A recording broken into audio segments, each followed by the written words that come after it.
بصری نے گل لکھی حضرت امام بصری فرماتے ہیں فنسب الى ذاتہ ما شئت من شرف وانسب الى ذاتہ ما شئت من عظم فإن فضل رسول اللہ ليس له حد فيعرف عنه ناقة بفم.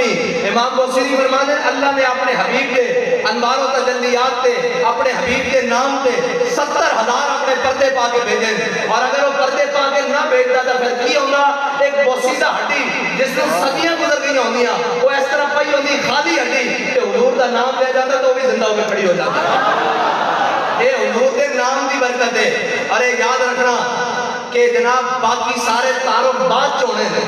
سارے تعارف بعد چوڑے ہیں. حضرت سفینہ افریقہ دے جگہ جا رہے ہیں نا کہ کوئی شیر آ گیا کہ جناب وہ آپ نے حملہ کرنے لگے نا کہ آپ نے ایسی تعارف کرایا کہ جناب میں بڑی تصویر کہتا میں بڑے مسئلے رکھے ہوئے آپ نے فرمایا یا ابا الحارث انا مولا رسول اللہ. فرمایا شیر ذرا خیال کر کے میرے اوپر حملہ کری میں حضور دا غلام ہوں. ہاں ایک تعارف ہے. حضرت خالد بن ولید دی جو رومیہ نہ جنگ ہوئی انہوں نے کہا خالد نہ دن دیکھ لیو نہ رات دیکھ لیو نہ صبح دیکھ لیو نہ شام دیکھ لیو لشکرہ دے لشکر اڑا دے لیو جناب قلعہ دے قلعے فتح کر جا رہے ہو علاقے دے فتح کر جا رہے ہو اور جس نبی دا تسا کلمہ پڑھیا اس دی شان تا دسو وہ کون کہ آپ نے فرمایا المرسل والا قدر المرسل. آپ نے فرمایا وہ تو بھیجنے والے دی شان بن کے آئے. اس واسطے تبیر میرے شاہ صاحب فرمانے الطیف سرا من طلاته والشذب بدا من غفرته وسکرت ہنا من نظرته نینا دی فوجاں چڑیاں دوبرو کوس مثال جسن جدو نوکے میاں دے تیر چھکن لبا سرخا کے لال یمن چٹے دند موتی دیاں ہن لڑیاں اس صورت رو میں جانا تھا جانان کے جانے جہانا تھا اے جانان کے جانے جہانا تھا سچا کھاتے رکھتے میں اس کا مطلب ہے المرسل والا قدر المرسل. یہ حضرت خالد بن ولید کا فرمانا نا المرسل والا قدر المرسل اے اس کا ترجمہ بھی میرے شاہ صاحب نے فرمایا سچ آتے ربی میں یہ شان تو شانہ لاہو مخت و مخطط برد یمن من دھامری جھلک دکھلاؤ سجن او مٹھیاں گالیاں لاؤ مٹھن جو ہمرا وادی سری دریاں انہا سکھدیاں تے قرلاندیاں تے لکھواری سری دے جاندیاں تے انہا بردیاں مفل کاندیاں تے شادہ وقت قیامت او گھڑیاں سبحان اللہ ما اجملکا ما احسنکا ما اکملکا. ہاں سارے حضور دی شان بیان کی تھی سارے لیکن آخر تے کہنا پیا لیکن رضا نے تو ختم سفن اس پر کر دیا. خالق تمنا خلق آقا کہوں تجھے. حضرت جناب سیدنا صدیق اکبر عالم ارواح تو لے کے عالم برزخ تک حضور نہ آڑا جو قرب جناب سیدنا صدیق اکبر وہ آج بھی حاصل ہے کسی کو حاصل نہیں.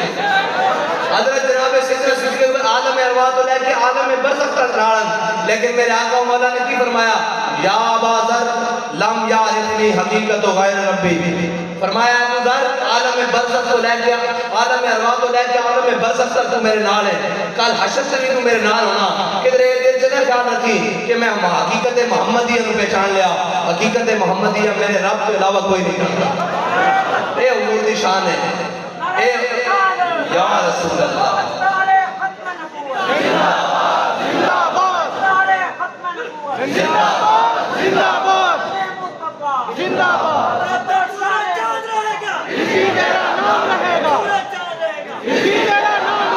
جب سورج چاند ہے نا قرآن اذا الشمس کبرت واذا النجوم انکدرت واذا الجبال سجرت واذا العشار عطلت اس کے مطابق تک قیامت آ گئی سارا کچھ ٹوٹ گیا سورج چاند بھی ختم ہو گیا لیکن بابا جی اس کو اگلی بھی گواہی دے کے گئے کی بلا ہم سوئے حشر چلیں گے سارا کچھ ختم ہو گیا پہاڑ کوئی بن گیا سارے توڑ دیتے گئے سورج بے نور ہو گیا پھر بھی کی کیا ہم سوئے حشر چلیں گے قافلہ ہوگا رواں یہ تو طیبہ کی محبت کا اثر ہے ورنہ قوم روتا ہے لپٹ کر در و دیوار. ایک تو سورج چاند ختم ہی ہو جانے ایک بڑا دن سی قیامت آڑے دن ہاں جی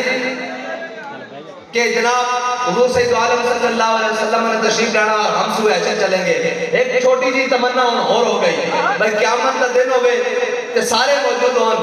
کہ میرے آقا مولا صلی اللہ علیہ وسلم فرمان اور کتھے جناب خادم حسین رضوی یا رسول اللہ